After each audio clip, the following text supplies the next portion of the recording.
All right, it's 11:01. Which means it's 12:01. 12:01 time. Oh, damn, it's 9:01. It's 9:01 right there. Yeah. Wee. So this week we are in Round Rock, Texas at Dell. We could turn this around and show you the other way, but it's a whole rack of servers, and then you hear all the sound humming from all the servers yelling at each other. So this week we're actually in the same room together. Oh my God. Amazing. Unbelievable. Reasonably priced Round Rock. And we had a reasonably priced dinner last night. Right. In such great weather. Oh, yeah. If you ever are looking for a place to come for vacation, Round Rock in August is not an excellent choice.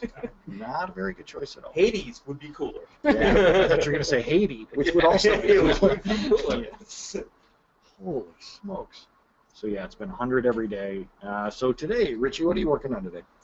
I'm working on testing loads with bulk loads and C#, and that would be today. And tomorrow we'll be doing things like, well, what if we're using selects and doing raw inserts and concatenation? And what about any framework? What if we're just doing any framework inserts? How long will it take to do 100,000 inserts with that? Will it even finish? Now, I keep hearing you swearing, dropping all kinds of so what kinds of errors have you been running into? Oh, wow. I've been running into errors just getting data out and putting it into a format to consume via programmatically. Like I have a gig file that I've created of just straight JSON of just SQL from Stack Overflow. Mm-hmm. So just reading that and getting into the application and then being able to put it back in has been very challenging with the size of data that we're dealing with, right? Mm-hmm. So I tried with 1 million, 500,000, now I'm down to 100,000, seeing how all that works. I'm running out of memory. That's been the biggest problem. So, but to be fair, on your laptop. On my laptop. Yes. On my laptop. But, a lot of this stuff would be running in some app server, Virtual depending machines. on if it's a client or whatever. So I don't really want to run it on the big beefy servers because that's kind of cheating. That's fair. Yeah, that's fair. It's kind of cheating. You're not going to have app servers the size of the stuff that we've got. App servers do not get the same love. Yeah, no. Yeah. In many cases, SQL servers don't even get the same That's level. true. Sometimes they're on the same hardware. Yeah. Always a How good crappy choice. is that? Tara, what are you testing so far today? I've been working on backup performance, seeing if there's any differences in backup times between 2014 and 2016, since they say 2016 just runs faster. Not noticing any performance gains with backups, at least. Not that we were expecting any, but it's a good test. And now just testing all the different parameters that you can use to affect the backup performance and seeing what works best. When I was a database administrator, I don't think I ever touched any of those settings. Like no backup, except for the number of files. I played with the number of files. Yeah. But beyond that, I was like, there's a what? Yeah. Eric, how about you? I am testing a few different things. So I'm testing some stuff from the 2016 It Just Runs Faster line. With right now, the first thing I'm testing is DBCC CheckDB, which it just runs faster because it skips some stuff. But it seems to be going pretty well. I have it tested on 2016. I'm now running commensurate tests on 2014. I'm also testing a feature where 2016 has multiple log writers. So doing a bunch of single row inserts should theoretically go faster on 2016, but that test is running as we speak right now. The other thing that I'm planning on checking is, oh gosh, what was it? Some of the soft NUMA workload scaling. I'm going to try and put together something that checks on that and see if it actually is 30% faster with max stop set to the number of cores in a socket. It's weird. So the way that they do soft NUMA in 2016, I hadn't seen this, and so we're dealing with these 72 core systems where theoretically each NUMA node really has 36 cores. But we see when we run SP Blitz, we'll show you with check server info equals 1, we'll show you how SQL servers divided it up into multiple NUMA nodes. Yeah, pretty crazy stuff. You don't have to do anything with it. It just happens automatically. As to whether or not it just runs faster, the jury is still out. So then I was running overnight. I ran a load test on I would add one index, run check table, add another index, run check table. I wanted to see if it scaled exactly linearly, or approximately linearly, or if I hit any kind of hockey stick. Whereas I started to run into problems with the table being larger than memory. Where would I run into problems with this thing taking a stratospheric amount of time? And because we have a relatively limited amount of time here with the boxes, what I just do is I've been running the tests and just dumping the data into a database. Now I'm not even analyzing the outputs of it yet. in the coming weeks, we'll start to digest and slice and dice these so that we can go give you blog posts on, what are the results of these, lay them out, in a nice visual fashion so I can see graphs.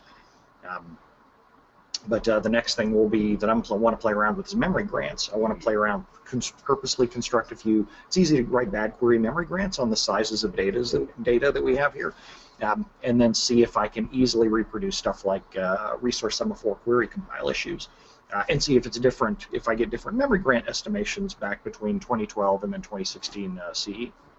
Then the query compile ones for me have always been a lot harder to hit than just the straight resource semaphore ones. Anyone can flow out memory, but getting the query compile ones, getting SQL to the point where like it can't get memory to even figure out how to run a query is impressive.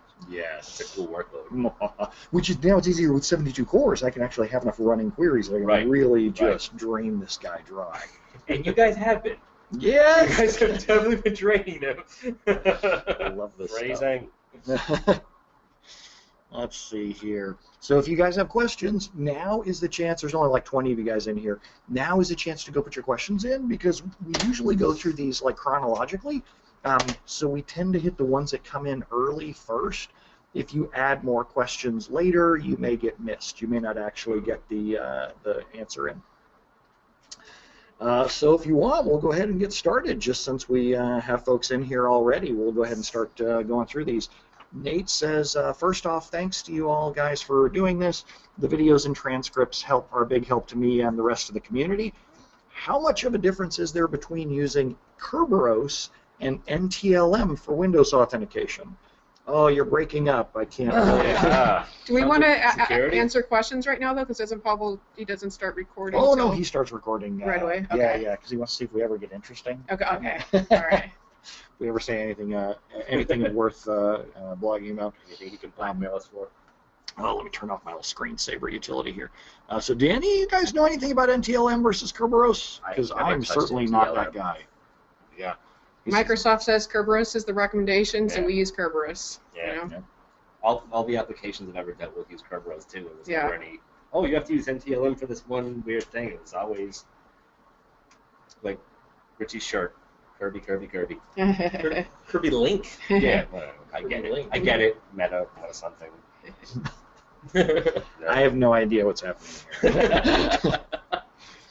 Graham says Kerberos is OS agnostic and more complicated than NTLM. Yeah, thanks, it's definitely more complicated. Graham says, I want to use managed service accounts for SQL Server Service Account. Did you use them? Did you use MSAs? Nope. No. It was one of those where it came out in books online, and Microsoft was like, yeah, we have these now, and then I didn't see anybody using them. Because I know you couldn't use them with always-on availability groups when they first came out, and I know that's fixed now, but I just don't know, because I don't really know what problem it solves. Yeah. What's the difference between MSAs and regular? I think if you don't have to have the password or something like that, like SQL Server manages the password, or Windows manages the password. The password just runs on your service. I don't know how it works behind the scenes, but I know that's the advantage of it, is that you don't have to. They can change the password on the back end, and it propagates out to all the services. So we have here Jason Hall from Dell as well. And then he said, yes, there we go, getting his fingers around. All he is just fingers. Yeah. He's just fingers. Magic vibrating fingers. Our own personal Zoidberg. Graham continues, I would like to manage my own OU in Active Directory. I mean, it's pending review in my organization. Is asking to manage my own OU too much? Current management is no bueno.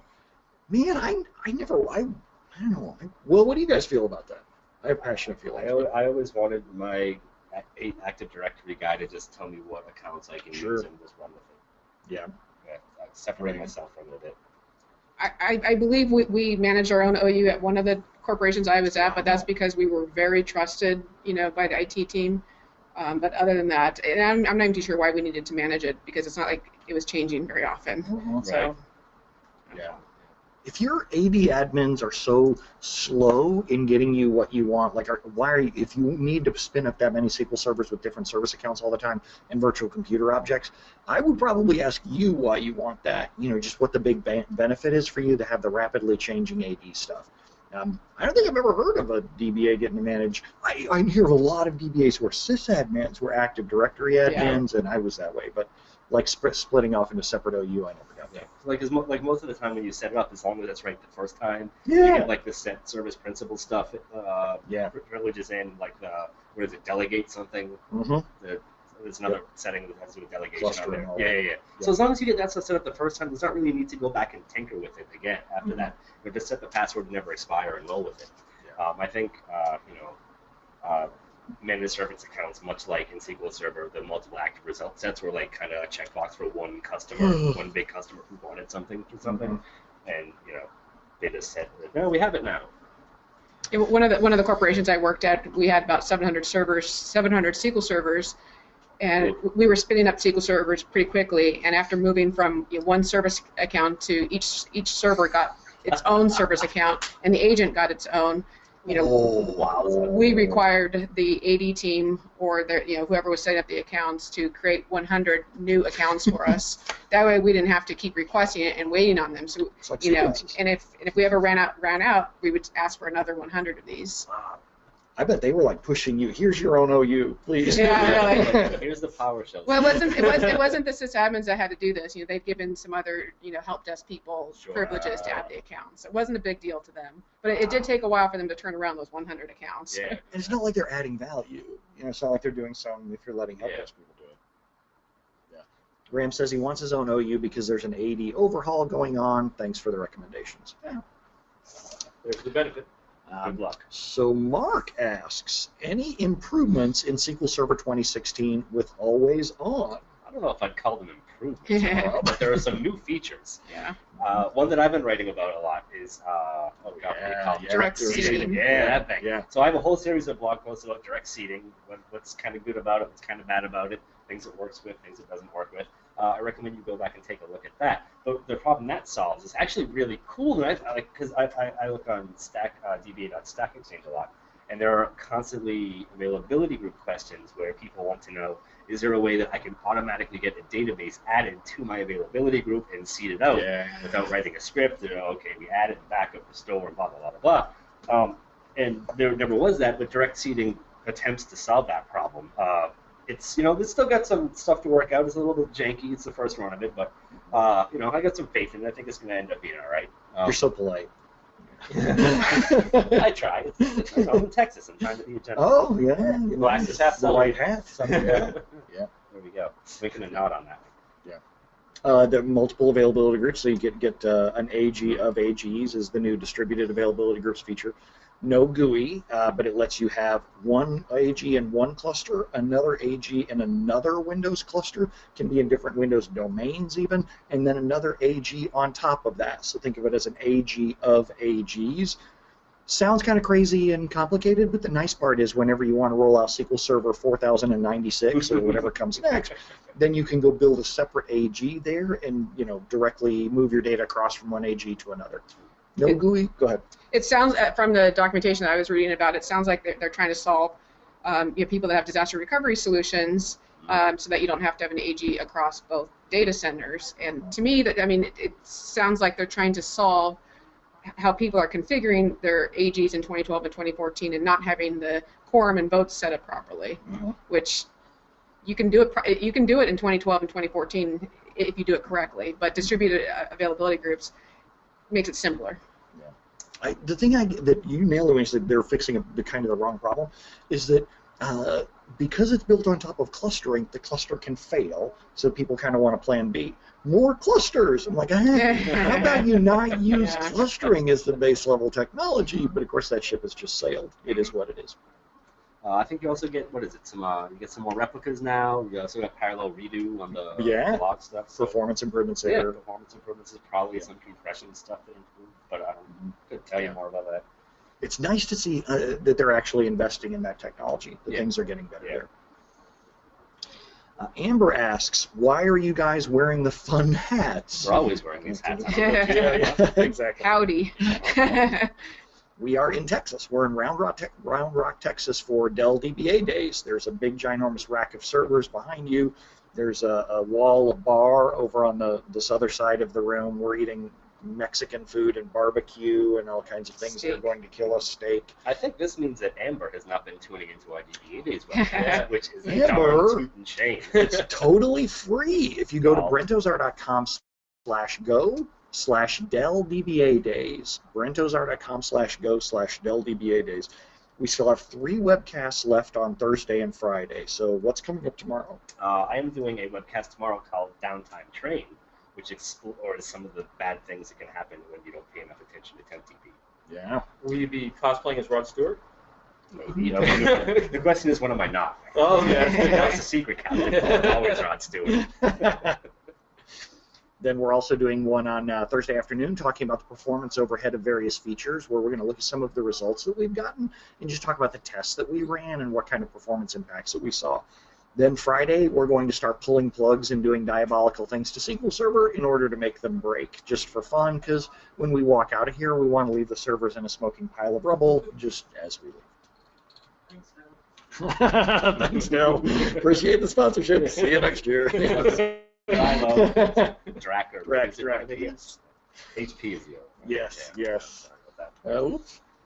Nate says, thanks for addressing my question earlier. Let's see, Nate's question was the one about Kerberos and NTLM.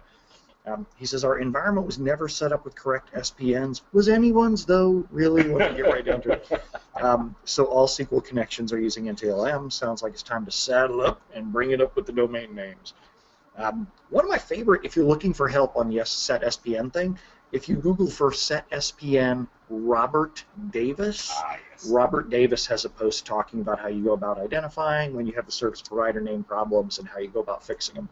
I used to have that stored in my bookmarks, and I go back to that every time. Yeah, one thing that I always I notice frequently when we check up on clients is in the error log we'll have like SQL could not whatever with the SPN handshake, and I'm like, Yeah. Do you ever tell them what to do to fix it? no, because it's never related to a problem. Wow. We knew it. Yes. Folks are saying that the webcast quality seems to be a little bit above and beyond what the Dell DBA Days one is. Yes, we're using a different platform here, so it's a little nicer. So you can thank Richie for setting up the microphone. Yes, and the camera, and yes. Also, this tells you what it's like here at Dell DBA Days. We are holding the webcam up with a couple of SSDs. That's how much hardware we have to play around.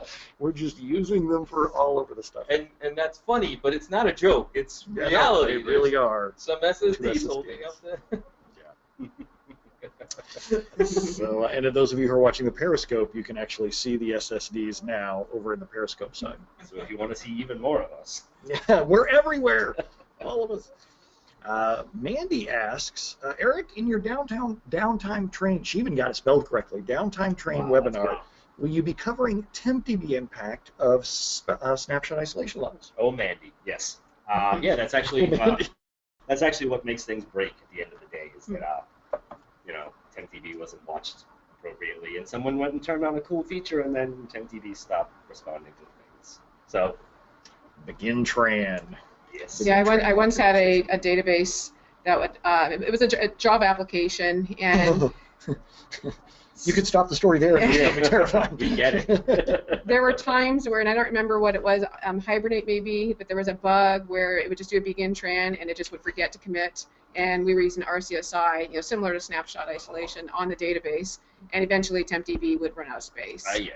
And that's when I learned about the version store, because we were new to RCSI at the time, this is many years ago, back on 2005, and I had to write a job to start looking for this condition and kill that. I wouldn't I just wouldn't kill an open transaction just because, but if it had been open for several hours, Right. then I'd have to get rid of it, so we wouldn't encounter this TempDB issue.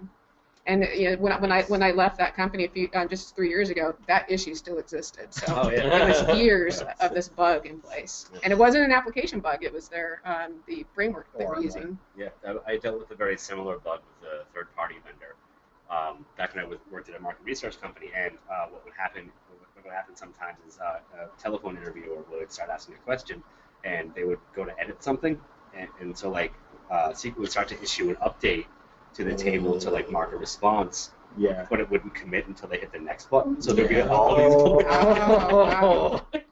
Bad developer. What happened? I don't know. Oh.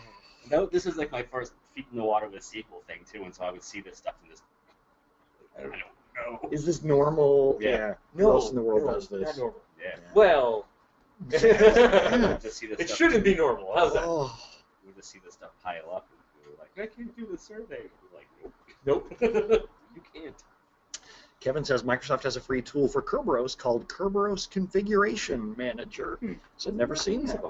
That is pretty sweet. It probably hasn't been updated in 14 years and has 60 known bugs. Why does everything have to be a manager or something? Or Enterprise. Or enterprise. Yeah. Maybe an enterprise manager or something. Yes. Azure Enterprise Manager of Kerberos Pro. Kyle asks, I have a database which is using 40 gigs of space, and I don't know where that space is being used. I use various queries to list space usage per table, including the built-in SQL Server Management Studios reports, and it shows maybe 5 gigs use of space usage in table. I've tried DBCC update usage, and there's no change. There have been no recent upgrades or just app usage. Where should I look to see what's taking up that space? Heaps. I like that. So where would you look to see that?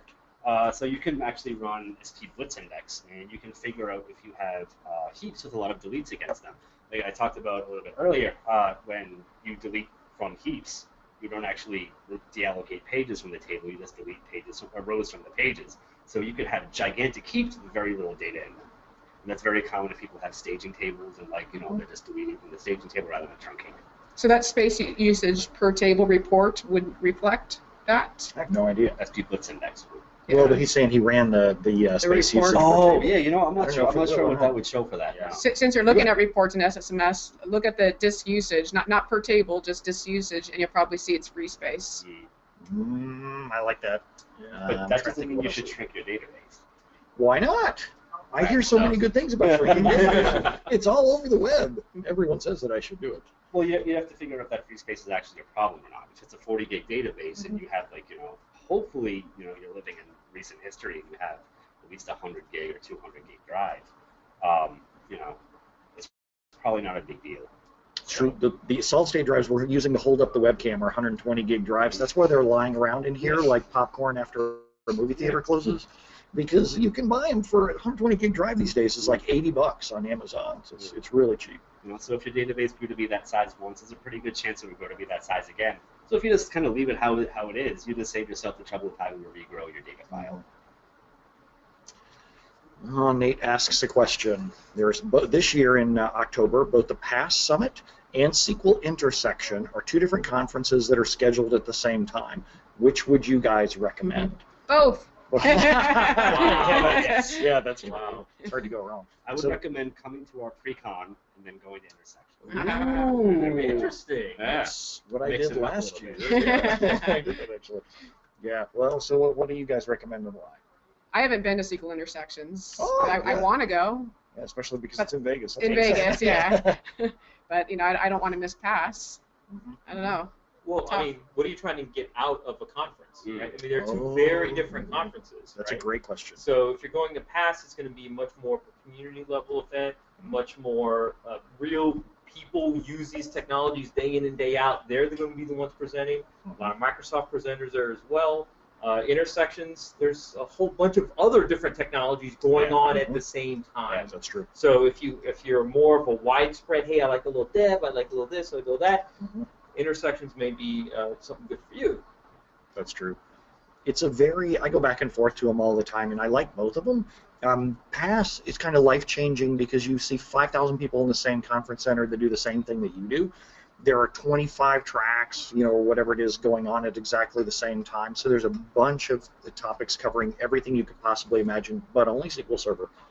The presentations can be hit or miss because you got to remember that a lot of us are just community presenters who don't present full time. They're going to share what they learn. It's a lot of real world type stuff there. So don't get hung up as much on the quality of the presentations as much as it is you're getting learning from somebody. And don't be afraid to go talk to them afterwards. A lot of us will go through, I used to when I was attending, just make this list of sessions that I want to run from one to the next.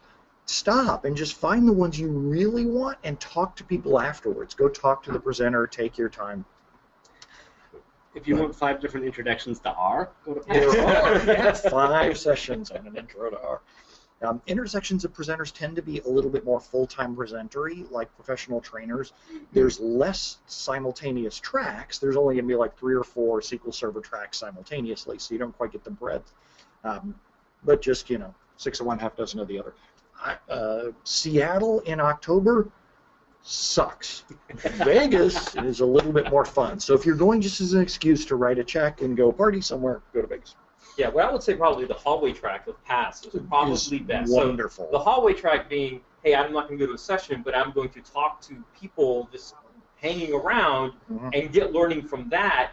I would say Pass is probably best for that. I remember I was at Pass and I cornered one of the Microsoft guys. I got a 2-hour conversation on just the things that I was looking for. So I had like my own private session for a couple hours. So those are the kind of cool things that I think that happens at Pass that maybe not so much will happen at some other conferences. The after-hours track at Pass is huge, too. Yeah, I mean, like, there's so many parties every night that vendors put on, that individuals do, karaoke-type things.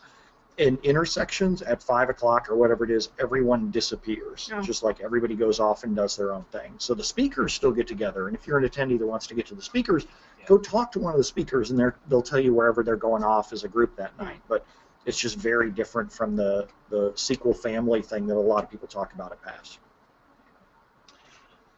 Amber says, does your senior DBA class include cloud technologies as well? We do 1 hour on the differences between platform as a service and infrastructure as a service, and why senior DBAs typically want infrastructure as a service, but it is only 1 hour.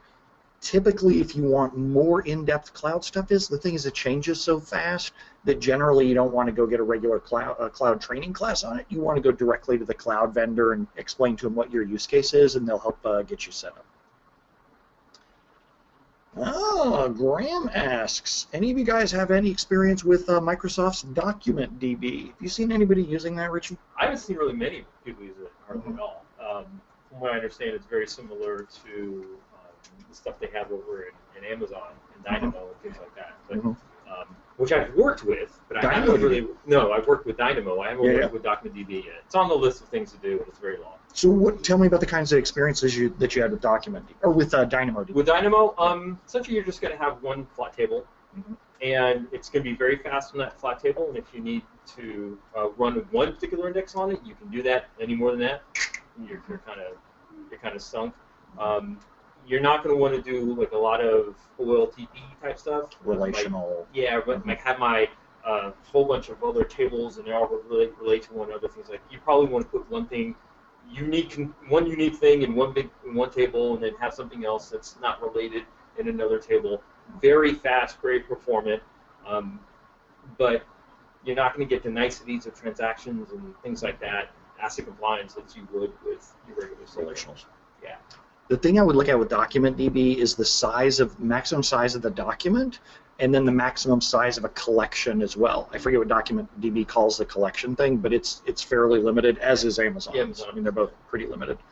Yeah, we were messing with some of that stuff a few weeks ago, and we had decided not to put it in the document or inside the database, but move it off to like S3 storage or blob storage, because from a cost and from pulling it out and doing all that stuff, it just didn't make sense. So and the file size. Yeah, the file size. And it just made, it's that learning stuff that you just learn. It's like, oh, this is not like a regular database. This is something completely different. And it changes so fast. Yeah. I mean, every 6 months there are huge, massive changes with it. Yeah. And we know the new product manager for Document DB, Denny Lee, was at Microsoft years ago, worked in the SQL Cat team, and then left to go do NoSQL work, and then came back to Microsoft. So they're investing in it. At least they hired a new product manager for it. Dennis asks, in your experience, when you're dealing with SQL Server 20,012, now we don't deal with that a lot, but we'll tell you about its grandpa, 2012, does turning on Optimize for Ad Hoc help performance when we have a few stored procs and a whole bunch of ad hoc developers? I don't know that it helps necessarily with performance, but it helps with memory. You're going to use less memory for your ad hoc plans, because with that setting on, it's going to mean that when the query runs the first time, the stub record is going to be loaded into the plan cache rather than the full execution plan. And if that query runs again, then it'll load the full execution plan. And a lot of times with ad hoc queries, they only ever run once. And I was actually investigating this last week because a client asked if entity framework queries come in as ad hoc because they had most of their plan cache was ad hoc queries, and they said that we can't possibly have that many employees running queries to have caused this. And I did a little research, and there's a Stack Exchange answer that said yes, entity framework comes in as ad hoc. So that was, so I would recommend if you are using entity framework to go ahead and enable this, especially if the ad hoc query bucket is a significant percentage of your plan cache. That way you can use less memory for the plan cache. So group question, because I've heard rumors, but I've never actually witnessed it. What are situations where turning it on could backfire? So there's one, and it's when a query runs twice and no more times than twice. Because you compile twice. Right. Compile twice, yeah. But That's usually not the case. It's usually one or I more. agree. Usually one. I've seen people add it in their setup checklist just as a default, and I never raise it. I'm like, okay, that's cool. Yeah, if you want to use it, that's fine. Alberto says, I'm a Venezuelan guy currently living in Argentina. Good You choice. sound like a good time. I like you already. I'm an MCSE I'm an MCSE in SQL Server, and I would like to know what should be my next step now that the MCM is gone. I don't know, what country do you guys think you should move to next? I come from Brazil, yeah. Ah, yeah. Sure, it's very European. Chile, yeah. Costa Rica. Mountains are beautiful. Yeah. Sadly, there is no advanced certification. And there's Microsoft's new Big Data University. What is it that they call that thing? Richie's curious. So they have some kind of like Big Data University thing that they're kind of positioning as a college degree, except it's not. It's not like an accredited kind of thing.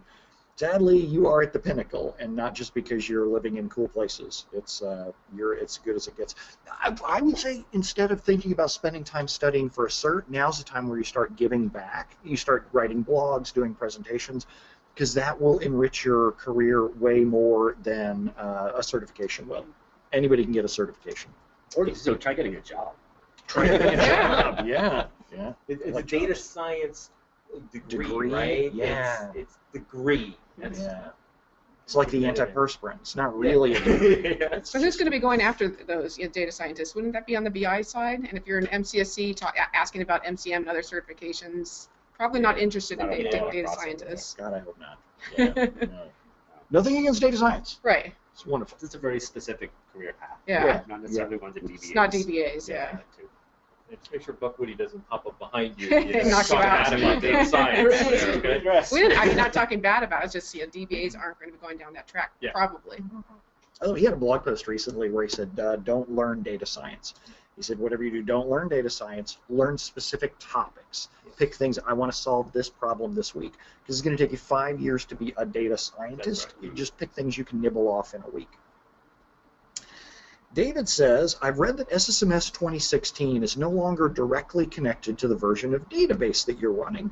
I've downloaded SSMS 2016 and I ran into what must be an easy problem. And then he lists 4 pages of things.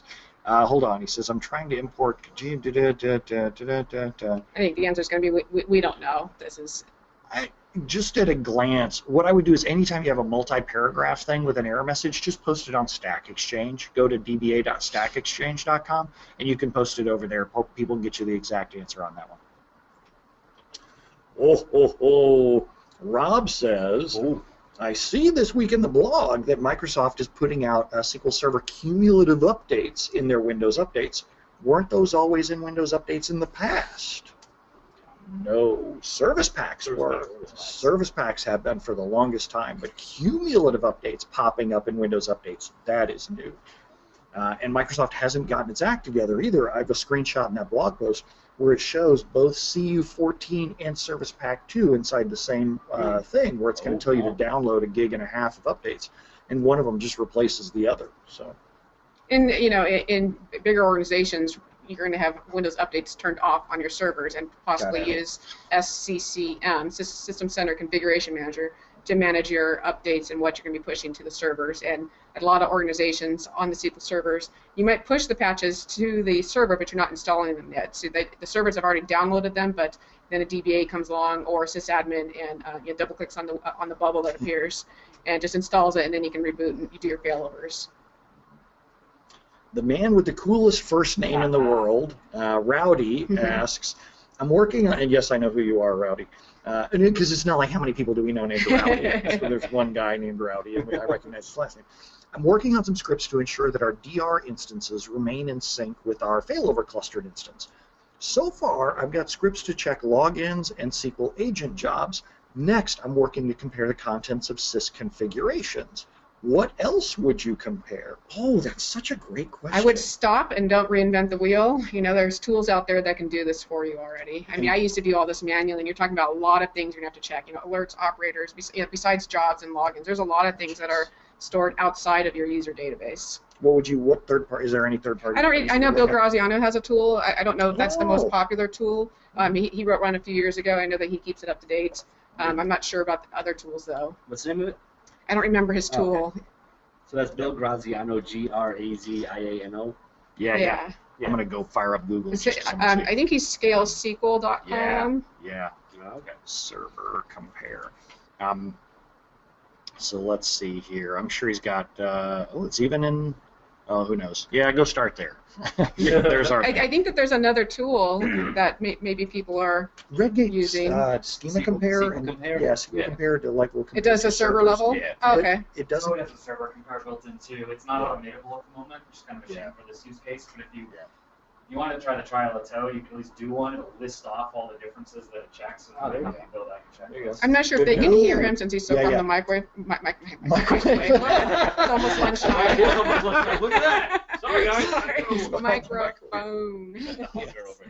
Jason was saying that Toad has it also, but it would require you to run it manually. So what he's saying is go get the trial. It's like 14, 30 days, something like that, for free. And then you can at least compare the two servers, see what it flags, and that's then true. More stuff. Yeah, and then you can script it. Yeah. Operators, alerts. Yeah, there's a lot of things stored outside of your user database. Usually for me, it was just logins and jobs, and that was it. I mean, not a whole lot. Good luck, Rowdy. Good luck, Rowdy. Dan asks a question that I know is near and dear to all of our hearts. No bueno. My manager wants me to install a second named instance on an existing SQL server because we have an app that requires its own named instance. What issues can I expect? All of them. I would want an answer to a question first from Dan. Is this a virtual machine or a physical server? Oh. If it's a virtual machine, just spin up another virtual machine. If it's physical server, then he says it is a VM. So why don't you just spin up another virtual machine, maybe tune down the other server if you don't have the resources, and split them up. We don't like the idea of stacked instances. When there's multiple instances on a server, and especially when it's a VM, because you have options with virtual machines. And somebody emailed us at help and asked, because they'd heard us rant against stacked instances several times on different webcasts. They said, no, seriously, what are the issues? So we'll just start brainstorming some of them. My big one is always security. If I have to give someone Windows admin rights, because that vendor, if he wants his own named instance, he's going to want a remote desktop in, and then he's going to want to change things. I only want him breaking his own VM, not other people's VMs. Patch timing, like when I'm going to have to patch this thing, Windows and SQL Server patches, when they're going to do restarts, I'd rather have that separate.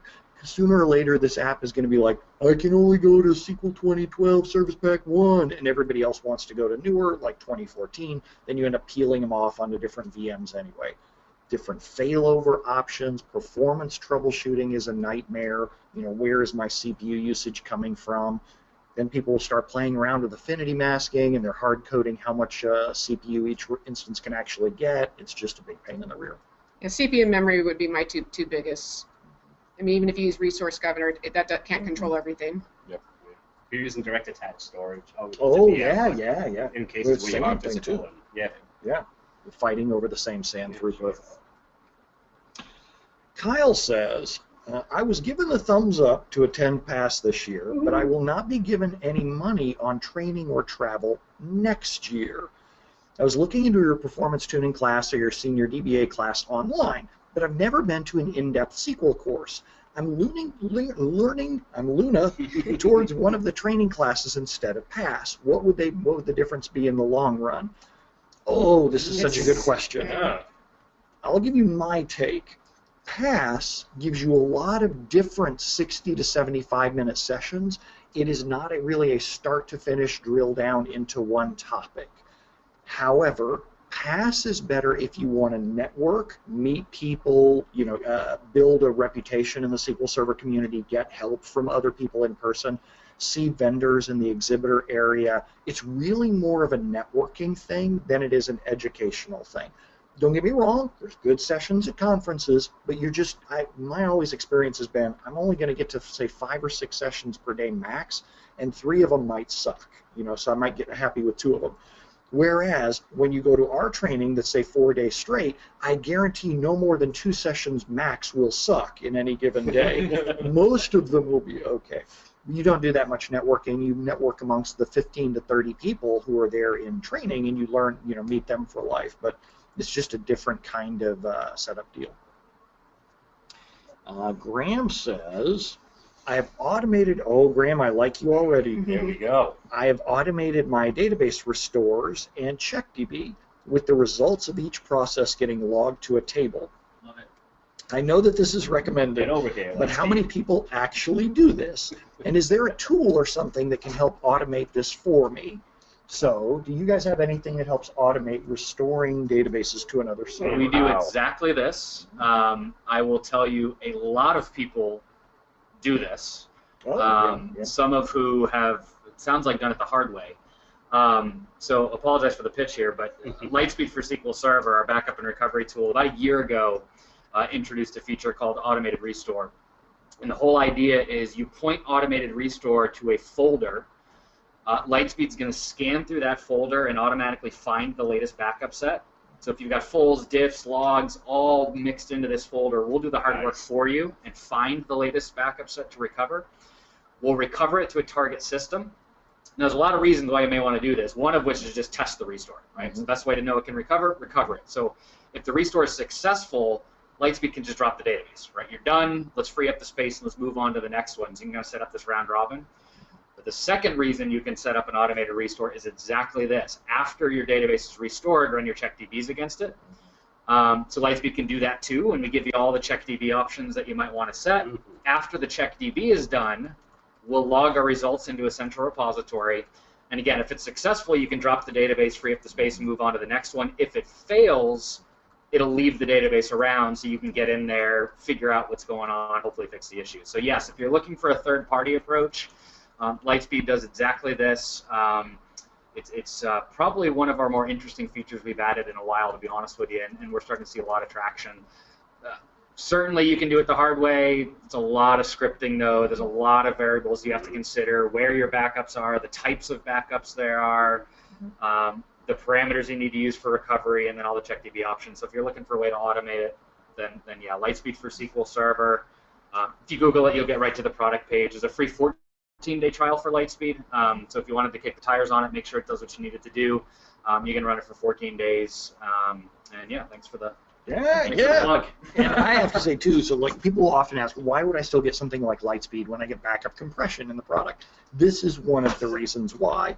I also like a better log shipping GUI. It's easier to reinitialize whenever log shipping breaks. It's easier for me to get undos for particular transactions. Danny, the developer, dropped a table, or he even did a truncate table, which people say isn't logged. It is, but just not in the way that you would expect. Lightspeed can go through and read your log files, reconstruct the table from scratch. It's the easiest way to get back to a point in time before Danny's screwed your database. It also does object level restores. Yes. So if you have a very large database and Danny, the developer, bumps like 10,000 rows out of a Restore 200 row table proc. or anything like that, you can restore a particular object and you're much better off. And I knew you couldn't resist. since we're shamelessly plugging, one of my favorite features of Lightspeed, it's actually a subset of our object recovery functionality. What we call execute select. You can actually run queries against your backup files. Oh, wow. So if I'm sure this happened to someone before where somebody comes in, maybe it's an auditor, Right. They say, hey, I need to look at some records from 4 years ago. And normally you scramble, you find a server to recover the backup to, you make sure you allocate enough space, you wait 4 hours for the restore to finish, you run your one query, and then you drop the database. With Lightspeed, just take that query, run it against the backup file, and you get your data back. And you can output either just to Management Studio result set grid, you can output to CSV if you want the data offline. It's a really nice option. We started to see customers even start to kind of reevaluate their data management processes now. Because think of this, you can use a backup file as a read-only data source. Mm-hmm. So think of the options this gives you for ETL, right? If you're backing up your databases every night, why go back to the production system to extract data if you can just extract it from the backup file? Right, maybe you shave 3 hours off of maintenance windows that you can now use for better index maintenance, schedule Check reporting, check DBs. So absolutely. I mean, again, thank you for the shameless plug. But anyone out there who maybe has used Lightspeed in the past or has heard about Lightspeed, please don't consider it just a compression tool. It's one of hundreds of amazing features the product has. Most of the enhancements we've made to Lightspeed over the last several years, have been around these exact things. How do we recover from scenarios faster? How do we help you manage backups across large installations of SQL Server? Compression's great. There are millions of ways to compress data. If you come to me and say, hey, all I want to do is shrink my backups, there's lots of ways to do that. Many of them are included in SQL Server itself. But if you're looking for a broader data management platform that will assist with both managing backup and recovery and helping you recover from scenarios faster, Lightspeed's a great option. So, love it. Graham says, go ahead. go ahead. You guys are here now. Just to add 2 points to the question that Graham asked. So I had this automated for mission critical databases that had performance issues when the CheckDB would run on production. If we didn't have any issues on the databases, then CheckDB just ran there. So it was just mission critical databases that had performance issues when CheckDB was running. And there are performance issues because CheckDB is a very IO intensive resource, CPU. So on the lower priority, or if you have enough resources on your server, just run CheckDB in production. And my second point is you can also, if you're using a SAN, you can do SAN snapshots, and then that way you don't have to do a restore. You can have your database appear on another server within a few seconds, and then run CheckDB against that. Yeah, I'd almost say like if your databases are less than maybe 50, 100 gigs, you should be running it in production. Yeah. Just because you want the fastest alerts that your data's no bueno. Scott says, since you're shilling Lightspeed, what's the rough pricing for the product? You should probably contact your salesperson for that. I want to say it's between $1,000 and $2,000 a server. Yeah, and you're right on. It's licensed. General licensing right now is per instance of SQL Server. Yeah. You can buy as many of those as you want. Volume discounts apply. Yeah, the more you buy, the more you save. Don't accuse your salesperson of shilling. You will not get a good discount. Unless his name is Kurt Schilling. Yeah. All right, so that gets us to the end of today's questions. Mike asks, looking for training on replication. Do you have any suggestions? We I would don't think that books. there is books. Yeah. There's Go Ahead Amazon, and Hillary Cotter and Kendall Van Dyke have books on them, but other than that, I think that's it these I days. think there's a free Simple Talk book about replication. It's a Oh, PDF. wow, okay. I couldn't tell you who wrote it or what the name of it is. Yeah. But I know Simple Talk and Redgate do a lot of free Yeah, PDF ebook things, books. I learned in production replication. I've been using replication for many years, and as you're troubleshooting it, trying to figure out why there's errors, why there's latency, learning on the fly, and then Googling things. Yeah, so I started in production with it. And your book will be coming out. No, yeah. I will never, ever again write even a chapter SQL Server. I mean, I'd rather just learn a reliable technology. So. Yeah. So which training would you recommend for always on availability groups? Oh, no, not ours either. No, I mean, it's hard. Those kinds of high availability and disaster recovery ones you really have to get really far in depth with, and it's whatever way your architecture is designed. Same thing with replication. There's so many different options for architecture. So welcome to real world doing it live. I think Alan Hurt has really good training for the HA and DR stuff, if that's what you really want to Yeah, like take 3 yourself days, onto. 4 days. Yeah, he sets you up a lab, you get to play with the lab, you get to cover all sorts of scenarios that are just really hard to cover in a book. Yeah. Looks like Redgate has an ebook that Scott commented on. Fundamentals of SQL Server 2012 Replication. There you go. It's a PDF. Nice. All right, cool. Well, thanks everybody for hanging out with us this week, and we will see you through the rest of the week on the Dell DBA's webcast. If you want to go to, nicely done, BrentOzar.com/go/Dell DBA Days will be the webcast for the rest of this week, and then we'll see you at the next office hours as well. Bye, everybody. Bye. Happy trails. Happy trails.